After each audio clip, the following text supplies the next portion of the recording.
Hello नमस्कार बच्चों, स्वागत है सभी का एचआर स्टडी लैब पर। उम्मीद करता हूँ सभी बहुत बढ़िया होंगे। तो चलिए अपने टॉपिक को आगे बढ़ाते हैं। आज इसका लेक्चर 6 होगा, ठीक है। तो पिछली क्लास में अपन ने क्या किया था, जो 3.1 थी उसको कंप्लीट पढ़ लिया था। आज से अपन क्या करेंगे, इसका जो प्रतिस्थापन है उसको अपन स्टार्ट करते हैं। प्रतिस्थापन विधि क्या होती है उसको समझते हैं, ठीक है। अभी तक जितने हमने समीकरण सॉल्व किए थे वो सारे के सारे हमने किससे सॉल्व किए थे, ग्राफीय विधि से सॉल्व किए थे। तो चलिए आज समझते हैं अपन सबसे पहले प्रतिस्थापन विधि, जिसको इंग्लिश में बोलते हैं मेथड ऑफ सब्स्टिट्यूशन, ठीक है। देखो प्रतिस्थापन विधि क्या होती है इसमें क्या होता है, प्रतिस्थापन मतलब कि सबसे पहले हम क्या करेंगे, जो भी हमारे सामने समीकरण दिए होंगे दो, उसमें से किसी एक समीकरण को लेके हम उसमें से x या y का मान निकालेंगे।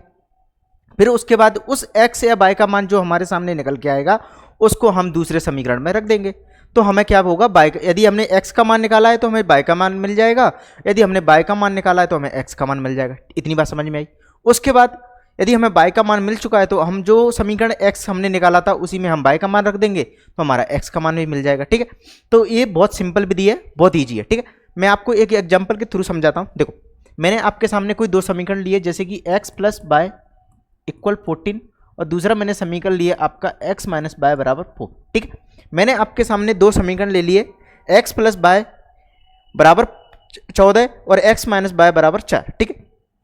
इसको मैंने माना समीकरण नंबर 1, इसको मैंने मान लिया समीकरण नंबर 2, ठीक है। इतनी बात समझ में आई। अब हम क्या करेंगे, किसी एक समीकरण को लेके, जरूरी नहीं है पहले वाले को लो और जरूरी नहीं है दूसरे वाले को लो, किसी एक को ले लो, ठीक है। जो आपको ईजी लगे वो ले लो। मैंने बोल दिया कि समीकरण 1 से हमने ले लिया समीकरण 1, ठीक है। समीकरण 1 से मुझे क्या करना पड़ेगा, मैं क्या करूंगा, यहां से x या y का मान मुझे निकाल लूंगा। अब मैं देखता हूं कि यहां पर क्या निकलेगा। अब मैंने बोला x प्लस बाय बराबर 14, तो मैं यहाँ क्या करता हूं, x का मान निकाल लेता हूं। x का मान निकालूंगा तो क्या निकलेगा, आप बोलोगे ये आ जाएगा हमारा 14 माइनस बाय। क्लियर है। तो इसको मैं नाम दे देता हूं समीकरण नंबर 3, ठीक है। अब जो मान निकला है x का मान, उसको क्या करते हैं, जो समीकरण हमने लिया था उसके अलावा जो छूट गया, जैसे समीकरण 1 लिया था तो मैं क्या करता हूं, समीकरण 2 में इस x के मान को रख देता हूं, ठीक है। तो समीकरण 2 में x का मान रखने पर हम लिख सकते हैं यहां पर x का मान समीकरण 2 में रखने पर, x का मान समीकरण 2 में रखने पर, समीकरण 2 में रखने पर, 2 में रखने पर, समझ में सभी को बात। चल अब यहां से मैं x का मान समीकरण 2 में रखता हूं। देखो x की जगह पर मैं रख देता हूं 14 माइनस बाय, और पहले से हमारा 1 बाय है, ठीक है, बराबर 4 हो जाएगा। क्लियर है। अब क्या होगा, आप देख पा रहे हैं कि माइनस के बाय और माइनस के बाय जब ऐड होते हैं तो हमारा क्या होता है, माइनस के 2 बाय हो जाएंगे। क्या हो जाएंगे, माइनस के 2 बाय हो जाएंगे। और इस 14 को मैं उधर भेज देता हूं, 14 को मैं उधर भेज देता हूं, ठीक है। तो माइनस के 2 बाय इक्वल क्या हो जाएगा, 4 माइनस 14, ये उधर जाएगा तो माइनस का हो जाएगा, ठीक है। इतनी बात समझ में सभी को। अब यहां से मैं क्या करता हूं, माइनस के 2 बाय बराबर हमारा क्या हो जाएगा, माइनस के 10। तो आप देख सकते हैं माइनस से माइनस कैंसिल आउट हो जाएगा और 2 से हमारा 10 कट जाएगा 5 टाइम, ठीक है। तो बाय का मान मुझे मिल गया यहाँ से 5, बाय का मान मेरे क्या मिल गया मेरे भाई 5, मुझे यहाँ से बाय का मान मिल चुका है, ठीक है। अब इस बाय के मान को, इस बाय के मान को मैं क्या करूंगा, इस समीकरण के अंदर रख दूंगा, जिससे मुझे x का मान मिल जाएगा, ठीक है। तो सिर्फ इतना ही करना, हमें क्या लिखना है यहाँ पर, बाय का मान समीकरण 3 में रखने पर, बाय का मान समीकरण 3 में रखने पर, समीकरण 3 में रखने पर, ठीक है। अब यहां से जब मैं बाय का मान समीकरण 3 में रखूंगा तो मुझे क्या मिल जाएगा, आप बोलोगे यहां से मुझे मिल जाएगा x बराबर 14 माइनस बाय का मान कितना निकला है 5, तो ये हो जाएगा हमारा 5, ठीक है। तो x का मान मुझे मिल गया मेरे भाई 9। क्लियर है। तो x और y के मान निकालने की जो विधि होती है हमारी, उसको बोलते हैं प्रतिस्थापन विधि। तो आपको प्रतिस्थापन विधि से इस तरह क्वेश्चन को सॉल्व करना होता है। यहाँ पर कोई झंझट नहीं होता हमारा कि ग्राफीय विधि, ग्राफ बनाना, ये सारा चीज बहुत अच्छी विधि है। जो हमारी प्रतिस्थापन विधि और एक विलोपन विधि बहुत अच्छी विधि है। पहले एक वज्रगुणन विधि भी थी, लेकिन अब इस समय उसको हमारे सिलेबस से हटा दिया गया, ठीक है। तो मैक्सिमम बोर्ड में क्या हुआ, अधिकतर बोर्ड ऐसे हैं जहां पर आपको वज्रगुणन विधि को हटा दिया गया, ठीक है। तो वो भी बहुत बढ़िया विधि थी, लेकिन वो थोड़ी लंबी क्वेश्चन होते थे, ठीक है, उसमें थोड़ा ज़्यादा टाइम लगता था। लेकिन प्रतिस्थापन और विलोपन विधि बहुत अच्छी विधि है, जिससे आप इजीली क्वेश्चन को सॉल्व कर सकते हो। समझ में सभी को बात, ठीक है। तो आप देखना, ये जो मैंने क्वेश्चन लिया आपके लिए एग्जाम्पल, कोई फालतू क्वेश्चन नहीं है, ये आपका 3.2 प्रश्नावली का पहला क्वेश्चन है। 3.2 प्रश्नावली का पहला क्वेश्चन मैंने आपके सामने लिया है, बहुत ईजी क्वेश्चन है, ठीक है। चलो क्या मैं एक क्वेश्चन और आपको लेके समझा दूं, चलो एक रैंडमली मैं आपके सामने एक क्वेश्चन और लेता हूं, जैसे कि मैंने क्वेश्चन लिया, दूसरा क्वेश्चन मैं लेता हूँ आपके सामने। चल देखो, यहाँ मैं कोई एक क्वेश्चन लेता हूँ। मैंने लिया 2x प्लस 3y बराबर 10 ले लिया, ओके। और दूसरा मैं समीकरण ले लेता हूँ यहाँ पर 3x प्लस 5y बराबर 15 मैंने ले लिया। क्लियर है? इतनी बात समझ में है सभी को? चल अब यहाँ से मैं क्या करूँगा, x और y के मान निकालूंगा किसी एक समीकरण को लेके। ये समीकरण 1 है, ये 2 है। अब समीकरण 1 से मैं x का मान निकालता हूँ। इस बार समीकरण 1 लिया, इस बार समीकरण 2 ले लेते हैं, ठीक है, उसमें कोई दिक्कत की बात नहीं है, समीकरण 2 भी ले सकते हो। अब समीकरण 2 से देखा जाए तो ये क्या निकलेगा, 3x प्लस 5y बराबर क्या है, 15 है। जब मैं यहाँ से 3x बराबर निकलूंगा तो क्या निकलेगा हमारा, 15 माइनस 5y हो जाएगा। और यहाँ से x बराबर क्या निकलेगा, आप बोलोगे 15 माइनस 5y अपॉन 3 निकल गया। 3 निकल के आ गया, आगे कि नहीं आया, बिल्कुल आ चुका है, ठीक है। अब आगे क्या होगा, आगे आप समझना कि जो हमारे सामने x का मान निकला है, इसको मैं समीकरण नंबर 3 दे देता हूँ, समीकरण नंबर 3 दे देता हूँ। इस समीकरण जो x का मान मुझे निकल के आया है यहाँ पर, उसको मैं क्या करता हूँ, पहले हमने क्या लिया था, समीकरण 2 लिया था, तो मैं समीकरण 1 में इस मान को रख दूंगा। तो समीकरण 1 में x का मान रखने पर, अब आप लिख सकते हो ये वाली बात कि x का मान समीकरण 1 में रखने पर, ठीक है। चलो देखना ध्यान से, जब मैं समीकरण 1 में x का मान रखूंगा तो क्या निकलेगा, आप बोलोगे कि 2 के मल्टीप्लाई में क्या लिख सकते हो आप, 15 माइनस के 3y अपॉन 5 प्लस क्या हो जाएगा 3y बराबर क्या हो जाएगा हमारा 10, ठीक है। ये क्या 3 है, ये हमारा 3, क्लियर है।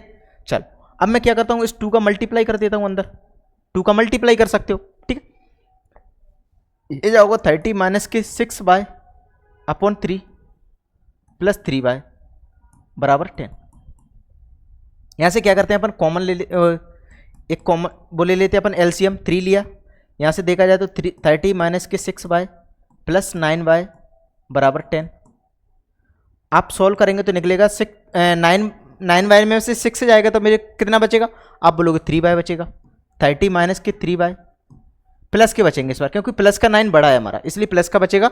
और 3 को मैं यहाँ पर मल्टीप्लाई कर सकता हूँ, क्रॉस मल्टीप्लाई, तो ये हो जाएगा हमारा 30 हो जाएगा, ठीक।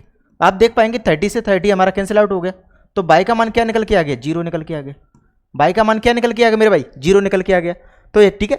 तो बाई का मान जो 0 निकल के आया है, उसको उस मान को आप यहाँ पर रख देना। तो समीकरण 3 में रखेंगे अपन, समीकरण 3 में हम क्या करते हैं, बाई का मान रख देते हैं। तो x का मान मुझे मिल जाएगा 5 माइनस के 5 इंटू 0 अपॉन 3, यहाँ से मुझे मिल जाएगा x का मान 5, ठीक है। और जो x और y के मान निकल के आए हैं, उनको समीकरण में रख के आप चेक भी कर सकते हो कि हमारे x और y के मान सही है कि नहीं है, ठीक है। तो इससे आप क्या कर सकते हो, संतुष्टि कर सकते हो अपने समीकरण की कि हमारा समीकरण सही हुआ है कि नहीं हुआ, ठीक है। अब मैं आपको एक समीकरण में रख के बता देता हूँ, तो ये भी क्लियर हो जाएगा हमारा। तो आप देखोगे 2 इंटू 3, एक्स का मान मुझे 5 मिला है, प्लस के 3 इंटू 0 बराबर 10। तो आप देखोगे 5 दूनी 10, ये हमारा 0 हो चुका है, बराबर 10। तो 10 बराबर 10 निकल के आ गया, ठीक है। इस तरह आप अपने क्वेश्चन को वेरीफाई कर सकते हो कि हमारा आंसर सही आया है या गलत आया। तो आप जो भी एक्स के और वाई के मान निकले, तो उसको बस ऊपर से थोड़ा रख के चेक कर लेना कि हमारा सही है नहीं है, ठीक है। चलो अब आगे बढ़ते हैं अपने एग्जाम्पल की तरफ। चलिए, तो क्वेश्चन नंबर एग्जाम्पल अपना 4 है, जो कि आपकी बुक में अभी न्यू एनसीईआरटी उसमें 7 दिया है, इसको एग्जाम्पल का नाम, उदाहरण नंबर 7 नाम दे दिया है। हमें इसको प्रतिस्थापन विधि से सॉल्व करना है, इस रैखिक समीकरण को। आपके सामने 2 समीकरण दिए गए हैं, आप इनको सॉल्व करते हैं। देखो क्या दिया हमारे सामने, बिल्कुल प्रॉपर स्टेप बाय स्टेप लिखना है। जब भी आपको इक्वल का साइन दिख जाए ना, ऐसे 2 समीकरण है, तो आप यहाँ पर ये वाला साइन लगाया करो, ठीक है। तो उससे क्या बिल्कुल क्लियर आपका लिखा ही जाता है, समझ में सभी को। यदि बीच में इक्वल नहीं है तो आप लगाएंगे नहीं है, ठीक है। देखो तो ये दिया है हमारा सामने क्या, 7x माइनस 15y बराबर दिया मुझे क्या 2। और दूसरा समीकरण मेरे सामने x प्लस 2y बराबर 3। इसको नाम दे देते हैं समीकरण नंबर 1, इसको नाम दे देते हैं हम समीकरण नंबर 2, ठीक है। अब यहां से मैं क्या करूंगा, समीकरण 1 मुझे इजी दिख रहा है, समीकरण 2, तो हम समीकरण 2 से निकाल लेते हैं। समीकरण 2 से, समीकरण 2 से जब मैं x का मान निकालूंगा तो मुझे क्या निकलेगा, आप बोलोगे x बराबर हो जाएगा 3 माइनस के 2y। इसको मैंने नाम दे दिया समीकरण नंबर 3, समीकरण नंबर 3, ठीक है। अब x का मान समीकरण 1 में रखने पर, x का मान समीकरण 1 में रखने पर 1 में रखने पर ठीक है। अब मैं x का मान यहाँ पर रखता हूँ, देखो ये हो जाएगा हमारा 7, x की जगह पर रखूंगा मैं 3 माइनस के 2 बाय माइनस के 15 बाय बराबर क्या हो जाएगा 2। 7 का मैं अंदर मल्टीप्लाई कर दूंगा, 7 का 3 के साथ करूंगा 21 माइनस के 7 का 2 के साथ करूंगा 14 बाय माइनस के 15 बाय इक्वल हमारा आ जाएगा 2।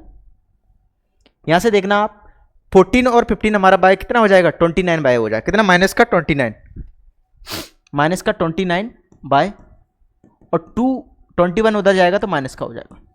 क्लियर है। चलो तो यहां से बाय का मान क्या निकल के आ गया, आप बोलोगे यहां से 19 अपॉन 29, ये 29 मैंने उधर भेज दिया, ये माइनस का ये माइनस का, तो माइनस माइनस कैंसिल आउट, तो बाय का मान मुझे निकल के आ गया 19/29।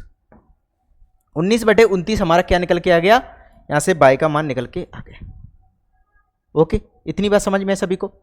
अब मुझे क्या करना पड़ेगा, जो हमारे सामने बाय का मान निकल के आया उसको मैं क्या करूंगा, समीकरण नंबर 3 में रख दूंगा।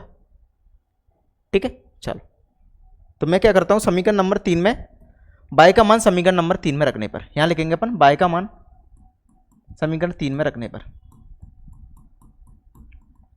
3 में रखने पर बहुत इजी क्वेश्चन है, प्रतिस्थापन विधि से। देखो जब बाय का मान मैं समीकरण 3 में रखूंगा तो समीकरण 3 क्या है हमारे सामने, x माइनस के 3 बाय x बराबर है हमारा 3 माइनस के बाय का मान क्या रख सकता हूं 2 बाय है यहां पर, तो 2 को तो 2 रहने दो और ये हो जाएगा हमारा 19/29। ओके, किसी को दिक्कत है यहां तक, किसी परेशानी। x बराबर हो जाएगा 3 माइनस के 2 का मैं मल्टीप्लाई करूंगा तो 38/29। अब मैं क्या करूंगा, इसके नीचे 1 मान के एलसीएम ले लेता हूं, तो एलसीएम यहां पर क्या आ जाएगा, आप बोलोगे 29 का जब मैं 1 से बाय दूंगा तो कितना आ जाएगा 29 का 3 के साथ मल्टीप्लाई करूंगा तो 87 आ जाएगा, माइनस 29 से 29 कट गया हमारा 38 आ जाएगा। तो x का मान आप देखोगे 7 में ये 9, ठीक है, अच्छा 17 में से 8 जाएंगे तो 9 बचेंगे और 7 में से 3 जाएंगे तो 4, तो 49/29 49/29 हमारा क्या होगा, x का मान निकल के आ जाए, x का मान ये हमारा निकल के आ गया। सिंपल। तो x और y के निकालने जो समीकरण है उसको सॉल्व करने के लिए जो उसके चर होते हैं उनका मान निकालने के लिए क्या होती है, हमारी विधि होती है जिसे हम बोलते हैं प्रतिस्थापन विधि। तो आपको सिंपल इस तरह सारे के सारे क्वेश्चन सॉल्व करने हैं।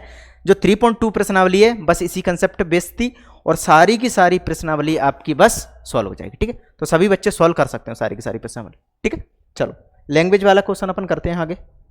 एक एग्जाम्पल 5 दिया था हमारे सामने, प्रतिस्थापन विधि से इसको भी सॉल्व करना है। देखो जल्दी समझना, देखो इसमें क्या बोला है, अपताव अपनी पुत्री से कहता है कि 7 वर्ष पूर्व मैं तुमसे 7 गुनी आयु का था, अब से 3 वर्ष बाद मैं तुमसे केवल 3 गुनी आयु का रह जाऊंगा।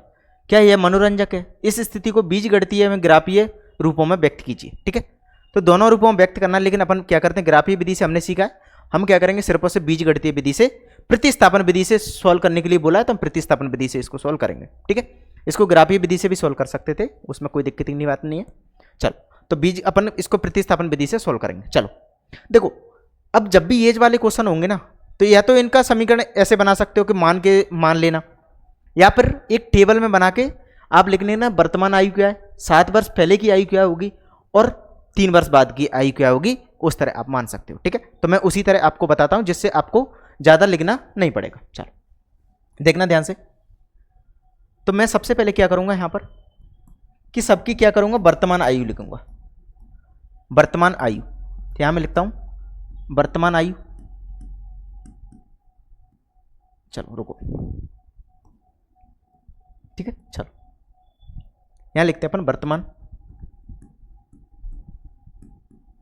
वर्तमान आयु। एक हो जाएगी हमारी 7 वर्ष पूर्व, 7 वर्ष पूर्व की बात की गई है तो 7 वर्ष पूर्व लिख देंगे अपन। एक हो जाएगा हमारा 3 वर्ष बाद, 3 वर्ष बाद, ये सभी की आयु की बात की गई है। ठीक है, ये यहां पर क्या की गई है, आयु की बात की गई। और किस किस के बारे में बोला गया, हमें किस किस के बारे में बोला गया, एक अपताप है और अपनी पुत्री है। तो हम लिखेंगे अपताप और क्या है, उसकी पुत्री, उसकी पुत्री की बात की गई है। ठीक है, क्लियर है। चलो अब मैं इस कहानी को एक बॉक्स में बंद करता हूं।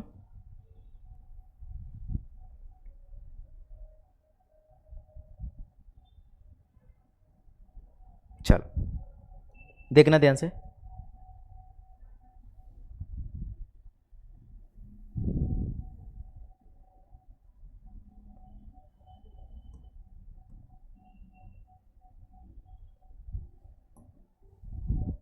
बेहतरीन तरीके से अपन लिखेंगे इसको, चीज को।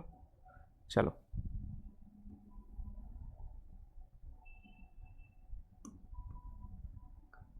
एक वर्तमान एज की बात की गई है।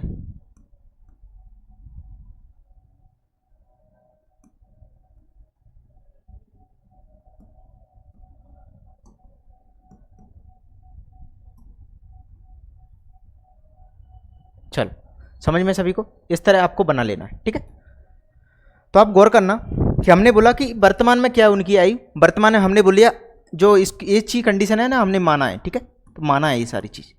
हम मान लेते हैं कि जो अपताप की आयु ना x वर्ष है और उसकी पुत्री की आयु y वर्ष है। आज उसकी कंडीशन में उसकी एज है ना, जो अपताप की आयु है वो x वर्ष है और उसकी पुत्री की आयु क्या है, y वर्ष है। ठीक है, अब 7 वर्ष पहले क्या होगी, कोई भी व्यक्ति हो, किसी भी व्यक्ति की अपन आयु निकालें पहले या बाद की, जब भी हम पहले की निकालेंगे, पूर्व की निकालेंगे, जैसे कि आज के मान के चलो आज मैं 25 का हूं, आज से मैं 10 साल पहले की निकालूंगा तो मैं क्या करूंगा, मुझे 10 माइनस करना पड़ेगा। उसी प्रकार यहां पर क्या होगा, आज उसकी x वर्ष है तो 7 साल पहले क्या हो जाएगी, आप बोलोगे x माइनस 7 हो जाएगी। इसी प्रकार इसकी भी हो जाएगी y माइनस 7। और यदि किसी व्यक्ति की मान के चलो आज 20 साल का है, आज से 10 साल पहले कितने साल का होगा, तो आप बोलोगे 10 और ऐड कर दो, मतलब 30 साल का हो जाएगा। तो 3 साल बाद क्या होगी, तो आप बोलोगे आज यदि उसकी x साल है तो 3 साल बाद x प्लस 3 हो जाएगी और उसकी क्या हो जाएगी, y प्लस 3 हो जाएगी, y प्लस 3 हो जाएगी। बस इतना आपको समझना था। ठीक है, अब उसके बाद हम देखेंगे कि प्रश्नानुसार हमें क्या बोला गया। हम लिखेंगे प्रश्नानुसार।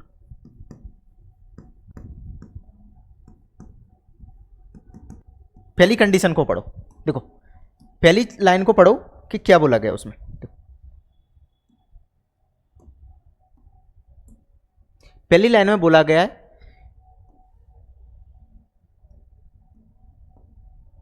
देखो पहली लाइन में बोला है कि 7 वर्ष पूर्व मैं तुमसे 7 गुनी आयु का था। मतलब कि जो अवताप था ना, अपताप क्या था, उसकी जो पुत्री थी उससे 7 गुनी आयु का था। मतलब कि अपताप की 7 वर्ष पहले क्या आयु थी, आप बोलोगे x माइनस 7, क्या हो जाएगी x माइनस 7। ठीक है, ये हो जाएगी क्या, x माइनस 7, x माइनस 7। तो जो अपताप था ना उसकी पुत्री, मतलब कि पुत्री क्या हो जाएगी, y माइनस 7 से कितने गुना था, आप बोलोगे 7 गुनी आयु का था, 7 गुनी आयु का था, मतलब पुत्री के 7 गुनी आयु का था, पुत्री की 7 गुनी आयु का था। ठीक है, अब इसको सॉल्व करेंगे तो आपके सामने एक समीकरण निकल के आ जाएगा। देखो आप बोलोगे x minus 7 equal to 7 by minus के 49, ये हो जाएगा। अब एक काम कर सकते हैं, या तो x को उधर भेज दो। ठीक है, तो हम यहां से लिख सकते हैं x माइनस के 7 बाय, ठीक है, ये हो जाएगा माइनस के 49, 7 उधर जाएगा तो पॉजिटिव हो जाएगा, प्लस के हो जाएगा, तो यहां से निकल के आ जाएगा x माइनस के 7 बाय बराबर मेरे भाई निकल के आ जाएगा माइनस के 42, माइनस के 42। ये आपका एक समीकरण निकल के आ गए, ये आपका एक समीकरण निकल के आ गए। ठीक है, इसको मैं नाम दे देता हूं समीकरण नंबर 1, इसको मैंने नाम दे दिया समीकरण नंबर 1। ठीक है, चल उसके बाद सेकंड कंडीशन हमें क्या बोली गई है, सेकंड चीज हमें बोली गई है कि 3 वर्ष बाद, क्या बोला गया मेरे भाई, कि 3 वर्ष पूर्व, अब से 3 वर्ष पूर्व बाद में, सॉरी बाद की बात बोली गई, मैं तुमसे केवल 3 गुनी आयु का रह जाऊंगा, 3 गुनी आयु का रह जाऊंगा। कब से, अब से 3 वर्ष बाद, अब से 3 वर्ष बाद। ठीक है, तो अब से 3 वर्ष बाद उसकी आयु क्या है, अब से 3 वर्ष बाद उसकी आयु है x प्लस 3 और उसकी पुत्री की आयु है y प्लस 3, y प्लस 3। तो हम यहां से लिखेंगे तथा दूसरी चीज हमें बोली गई है कि अब से 3 वर्ष बाद, मतलब कि 3 वर्ष बाद वो कितनी आयु का रह जाएगा, उससे 3 गुनी आयु का रह जाएगा, पुत्री की 3 गुनी आयु का रह जाएगा। इतनी बात समझ में है सभी को। चलिए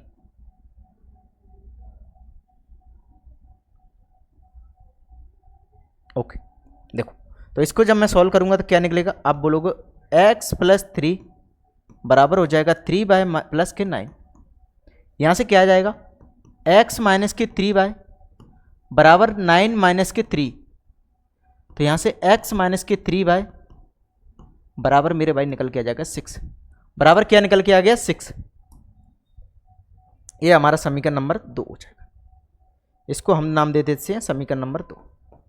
अब आपके सामने दो समीकरण निकल के आ चुके हैं।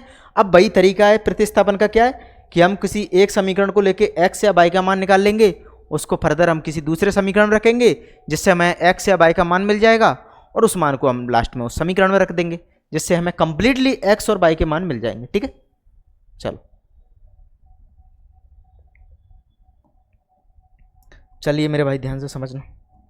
मजा आ रहा है कि नहीं आ रहा भाई? कोई इतने प्यार से ना किसी आपको पेड़ में भी नहीं दे सकता। समझ में है सभी को बात? ठीक है, कोई दिक्कत परेशानी किसी प्रकार की नहीं? चलो अब क्या करते हैं अपन कि समीकरण किसी एक को ले लेते हैं। कौन सा इजी लग रहा है, इसी को ले लेते हैं, समीकरण 2 को। ठीक है, समीकरण 2 से, समीकरण 2 से देखना ध्यान से। समीकरण 2 से मैं लूंगा तो क्या निकलेगा, आप बोलोगे ये हो जाएगा हमारा x माइनस के 3y को उधर भेज दो, ये हो जाएगा 6 प्लस के 3y। इसको नाम दे दो समीकरण नंबर 3।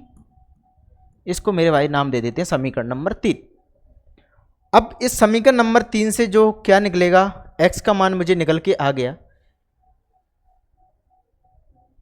अब क्या करूंगा मैं, जो x समीकरण 3 में मुझे x का मान निकला है उसको मैं समीकरण नंबर 1 में रख देता हूं। ठीक है, तो x का मान समीकरण 1 में रखने पर, यहां लिखना आप x का मान समीकरण 1 में रखने पर, x का मान समीकरण 1 में रखने पर, 1 में रखने पर। ठीक है, चलो तो समीकरण 1 क्या है हमारा, आप बोलोगे हमारा समीकरण है x minus 7 by x minus के 7 बाय बराबर माइनस के 42। यहाँ से x की जगह पर क्या रखूंगा मैं, 6 प्लस के 3 बाय माइनस के 7 बाय बराबर माइनस के 42। ये क्या हो जाएगा, 7 में से जब 3 जाएंगे, 7 बाय में से 3 बाय जाएंगे तो मुझे मिलेगा माइनस के 4 बाय, माइनस के 4 बाय, माइनस के 4 बाय और माइनस के 42। और जब 6 उधर जाएगा तो ये जाएगा माइनस का 6, माइनस का 6। ठीक है, ये कितना हो जाएगा, माइनस के 4 बाय बराबर हो जाएगा माइनस के 48। तो माइनस से माइनस किया, 4 से इसको काटेंगे तो कितनी बार जाएगा, 4 4 4 दूनी 8 12 बार। मतलब कि बाई का मान मुझे मिल गया मेरे भाई यहाँ से 12। बाई का मान मुझे कितना मिल गया, 12 मिल चुका है। कोई दिक्कत किसी प्रकार की, कोई परेशानी किसी प्रकार की नहीं? नहीं तो नहीं होनी चाहिए। अब जो मुझे बाई का मान मिला है उसको मैं क्या करूँगा, समीकरण नंबर 3 में रख दूंगा, समीकरण नंबर 3 में रख दूंगा। ठीक है, तो यहाँ पे लिखेंगे अपन बाई का मान समीकरण नंबर 3 में रखने पर, बाई का मान समीकरण नंबर 3 में रखने पर, समीकरण नंबर 3 में रखने पर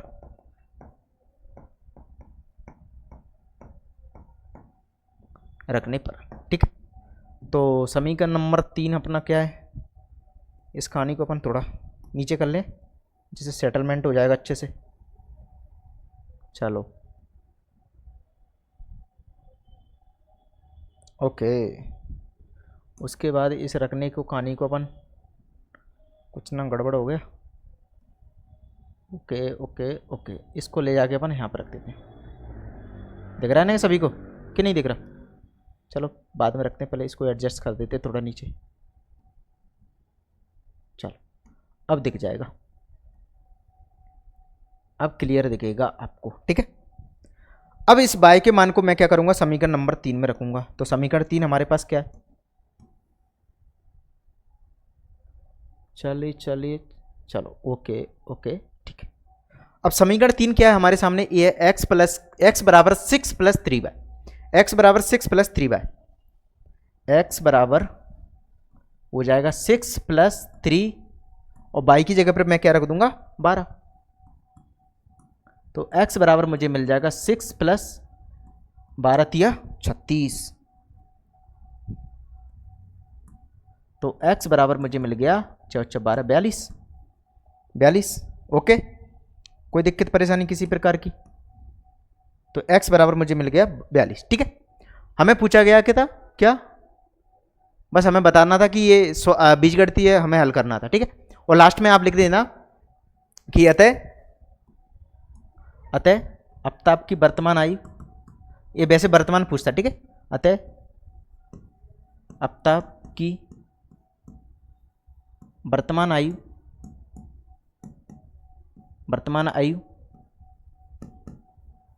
42 वर्ष तथा पुत्री की आयु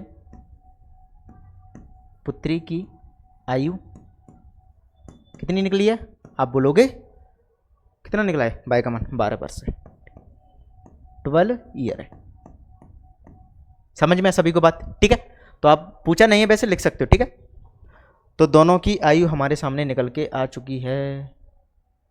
क्लियर है भाई? एक्स हमने वाली थी आफ्ताब की, बाय हमने मानी थी पुत्री की, ठीक है।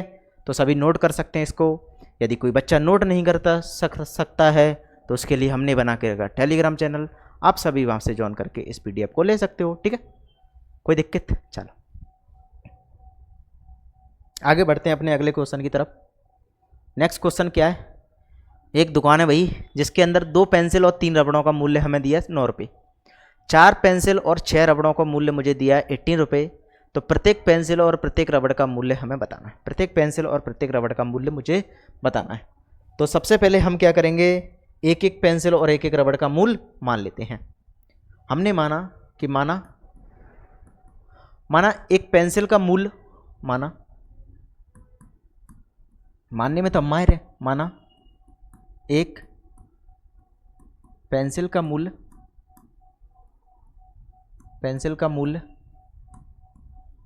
बराबर x रुपये तथा एक रबड़ का मूल्य, रबड़ ही है ना, ओके, एक रबड़ का मूल्य 12 रुपये,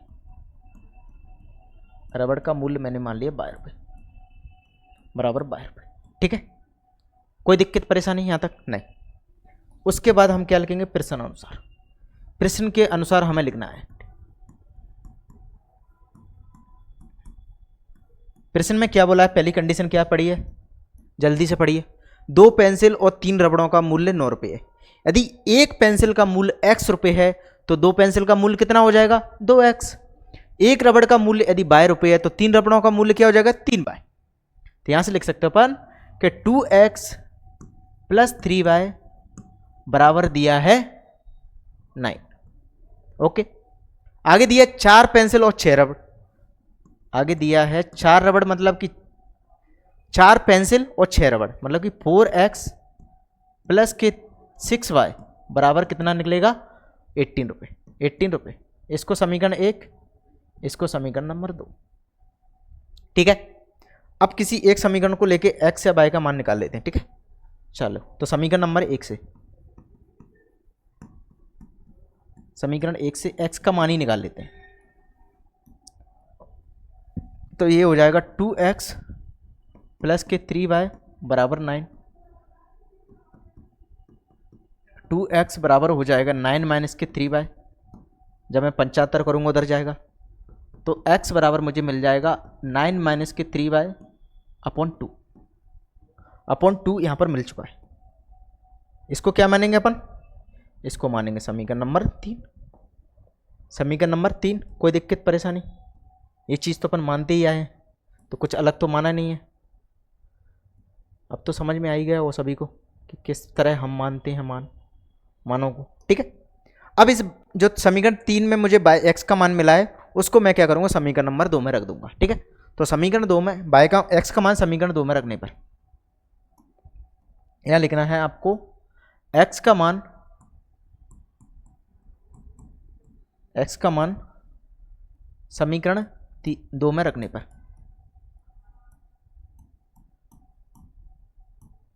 2 में रखने पर। चलो तो समीकरण 2 क्या है आपके सामने, समीकरण 2 हमारा ही है। तो 4x की जगह पर मैं क्या रखूंगा, 9 - 3y अपॉन क्या हो जाएगा 2 और माइनस प्लस के 6y बराबर 18। देखो इसको सॉल्व करो, 2 से 4 को कैंसिल आउट करेंगे तो 2 बार जाएगा, ठीक। और 2 का इसमें मल्टीप्लाई कर दूँगा तो ये 9 दूनी 18 माइनस के 6y प्लस के 6y बराबर 18। 6y से 6y गए, ये क्या आ गया 18 बराबर पे। ये क्या कहानी बन गई भाई, ये कौन सी अलग सी कहानी बन गई। बाय तो बचा ही नहीं यहाँ पर, बाय तो हमारा कट चुका है, बाय तो हमारा कट चुका है, ठीक है। ये तो बड़ी दुविधा की बात हो गई। अब कैसे बाय का मान निकलेगा भाई, एक्स का मान तो हमने कैसे भी करके निकाल लिया, लेकिन बाय का मान तो निकला नहीं है, बाय का मान तो निकला नहीं है, बाय तो हमारा कट ही गया, ठीक है। तो ये दो कंडीशन कब होती है हमारे सामने, जब एक्स और बाय के मान आसानी से निकल जाते हैं ना, तो वो कंडीशन क्या होती है आपने देखा होगा, प्रतिच्छेदी। मतलब कि किसी भी समीकरण में a1 और a2 और b1 और b2 आपको बराबर नहीं मिले होंगे। लेकिन ये कंडीशन क्यों यहाँ पर ऐसी बनी है, आप देखना ये दोनों समीकरण अलग अलग नहीं है, एक ही है दोनों। देखो 2 3 9, इसमें सिर्फ और सिर्फ 2 का मल्टीप्लाई किया है, 2 का मल्टीप्लाई किया है। आपको याद होगा क्वेश्चन नंबर 6 3.1 का 6 ही था, हाँ 6 था। उसके अंदर क्या किया था हमने, यदि रेखा संपाती है, संपाती के लिए क्या कंडीशन होती है कि a1 बटे a2 b1 बटे b2 और c1 बटे c2 तीनों ही बराबर होती हैं। तो आप जब इनके रेशियो निकालोगे, अनुपात निकालोगे, तो तीनों ही बराबर निकलेंगे। 2/4 3/6 9/2। मतलब कि जब हम इसको 2 से काटेंगे तो 1/2, 3 से काटेंगे 1/2, 9 से काटेंगे तो 1/2। तो तीनों ही कंडीशन बराबर आ गई। और आप सभी जानते हैं कि जब हमारे संपाती रेखाएं हो जाती हैं तो क्या होता है, समीकरण के कितने हल होते हैं, अनंत अनेक हल होते हैं, कोई एक अद्वितीय हल हमें प्राप्त नहीं होता है, अनंत हल प्राप्त होते हैं। अनंत हल प्राप्त होते हैं तो हम कैसे कह सकते हैं यहाँ पर एक्स और वाई के मान ये निकलेंगे, कैसे कह सकते हैं, नहीं कह सकते ना, यहाँ पर तो अनंत हल मिलेंगे, ठीक है। तो यहाँ पे क्या होगा, बाय के मान के लिए हमें अनंत हल, बाय के सभी मानों के लिए हमें हल प्राप्त होगा, बाय का मान कोई भी ले लो सबके लिए हल प्राप्त होगा आपको, ठीक है। तो ये समीकरण सही है, वैसे समीकरण सही है, लेकिन ये क्या है, रेखाएं कैसी संपाती हैं, रेखा संपाती हैं, इसलिए इसके कितने हल प्राप्त होंगे, अनेक हल प्राप्त होंगे, ठीक है। इसलिए ये कंडीशन हमारे सामने बन के आई है, ठीक है। और जब रेखा समांतर होती हैं तो समांतर होती हैं तो ये बराबर निकल के नहीं आता, ये बराबर निकल के नहीं आता, ये अलग अलग निकल के आता है। उस कंडीशन में हमें कोई हल प्राप्त नहीं होता समांतर रेखा होने पर, ठीक है। और जो हमारा निकाय कैसा होता है, निकाय कैसा होता है, 3 निकाय पढ़े थे हमने, हैं, चलो सभी लोग बताना, ठीक है, ओके। अब यहां पर क्या लिखना है आपको कि दिया गया समीकरण गणितीय रूप से सही है, हम लिखेंगे समीकरण, अतः समीकरण, चूंकि दिया गया समीकरण गणितीय रूप से सही है, दिया गया समीकरण, हम यहां पर लिखेंगे दिया गया समीकरण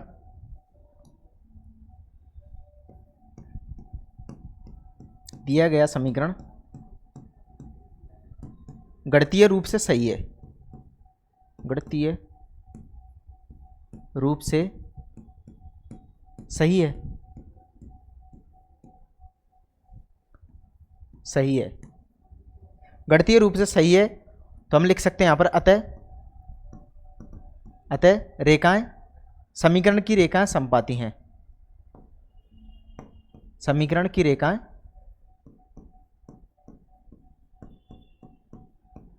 संपाती हैं, संपाती होंगी तथा इसके अनंत अनेक हल प्राप्त होंगे, इसके अनंत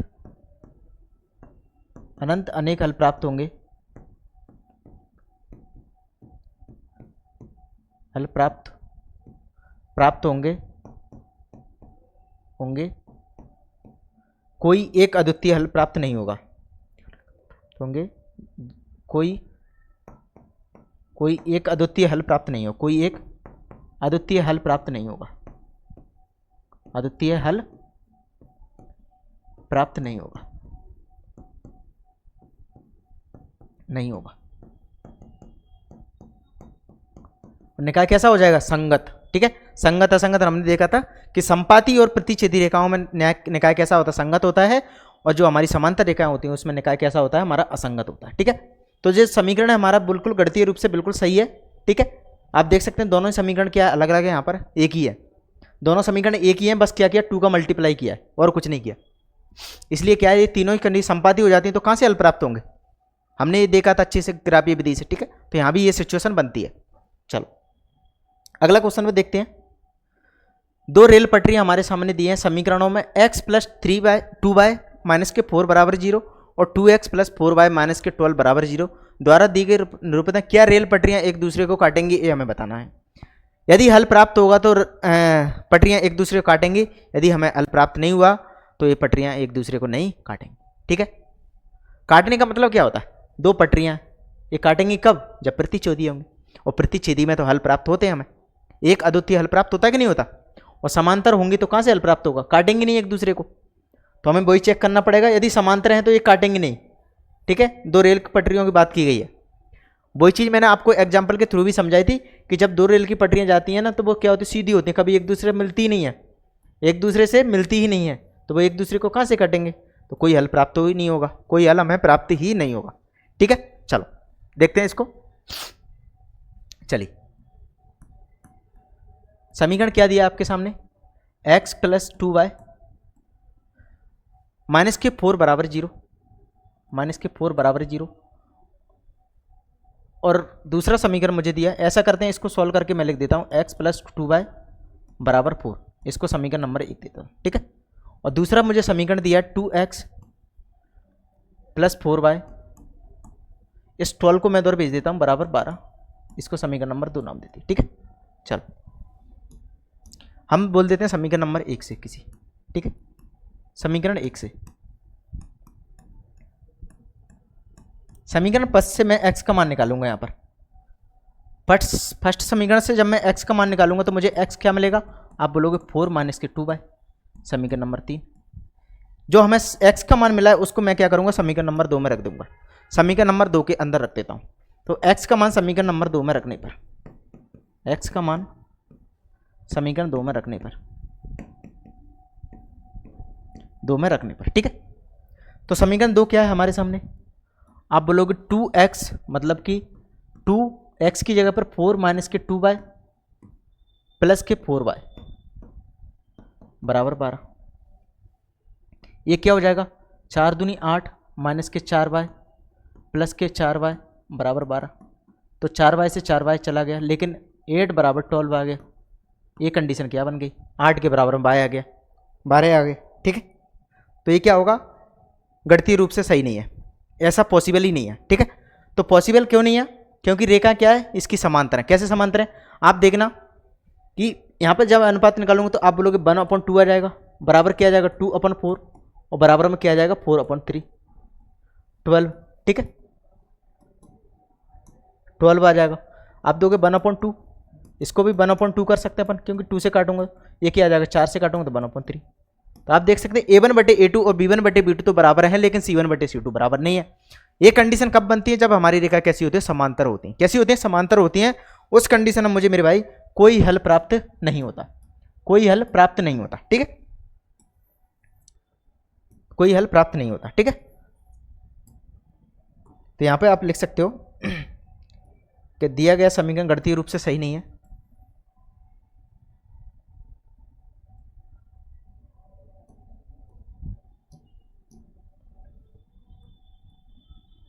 दिया गया समीकरण गणितीय रूप से सही नहीं है,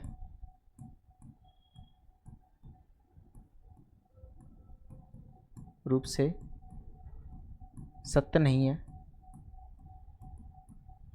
अतः रेखाएं समांतर हैं। अतः रेखा कैसी हैं, रेखाएं, अतः रेखाएं, अतः समीकरण की रेखा समांतर है।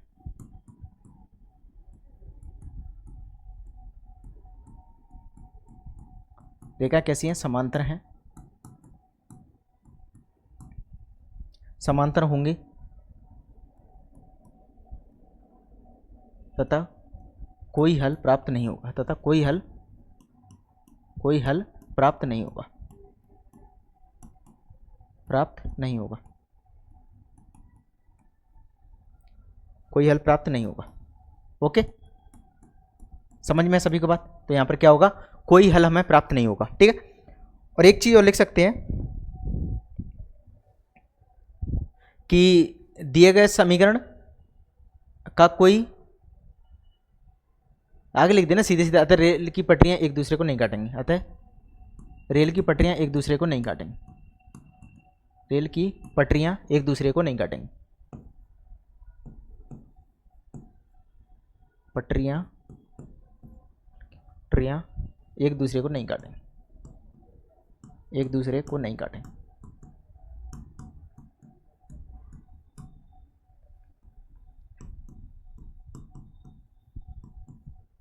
समझ में सभी को बात?